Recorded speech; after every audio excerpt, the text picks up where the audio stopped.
വീണ്ടും ഷിൻഡെ ശിവസേന ബി.ജെ.പി. സഖ്യത്തെ അനുകൂലിക്കുന്ന നിലപാടുമായി എൻ.സി.പി. നേതാവ് അജിത് പവാർ 16 എം.എൽ.എമാരെ അയോഗ്യരാക്കിയാലും ഷിൻഡെ സർക്കാരിനെ താഴെയിറക്കാൻ കഴിയില്ലെന്നാണ് അജിത് പവാറിന്റെ വിവാദ പ്രസ്താവന.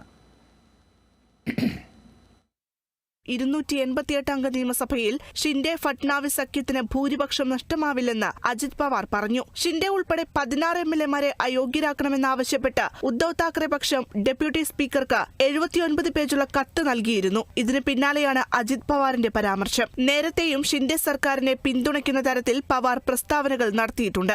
എം.എൽ.എമാരെ അയോഗ്യരാക്കുന്നതുമായി ബന്ധപ്പെട്ട് താക്കറെ പക്ഷം സമർപ്പിച്ച ഹർജി സുപ്രീം കോടതി പരിഗണിക്കുന്നതിന് മുൻപ് ഷിൻഡെ ഫട്നാവിസ് സഖ്യത്തെ അനുകൂലിച്ച് അജിത് പവാർ രംഗത്തെത്തിയിരുന്നു. സുപ്രീം കോടതി വിധി മഹാരാഷ്ട്രയിലെ ഏക്നാഥ് ഷിൻഡെ സർക്കാരിന് എതിരാകില്ലെന്ന ഉറച്ച വിശ്വാസമുണ്ട് എന്നായിരുന്നു അദ്ദേഹത്തിന്റെ പരാമർശം. ഈ സർക്കാർ നിയമവിരുദ്ധമാണെന്ന് കുറെ പേർ പറയുന്നു. എന്നാൽ അവർക്ക് 145 എം.എൽ.എമാരുടെ പിന്തുണയുണ്ടെന്നത് ഓർക്കണം. അതിനാൽ ഒരു തരത്തിലുമുള്ള ഭീഷണിയുമില്ല എന്നും എൻ.സി.പി. നേതാവ് അജിത് പവാർ അഭിപ്രായപ്പെട്ടു. ബി.ജെ.പിയോട് അജിത് പവാറിന് ചായ്വുണ്ടോ എന്ന് സംശയിക്കും വിധത്തിലാണ് അദ്ദേഹത്തിന്റെ അടുത്ത കാലത്തുള്ള പ്രസ്താവനകൾ. നേരത്തെ എൻ.സി.പിയെ പിളർത്തി വിമതരുമായി അജിത് പവാർ ബി.ജെ.പിയിലേക്ക് ചേക്കേറുന്നു എന്ന് അഭ്യൂഹങ്ങളും പരന്നിരുന്നു.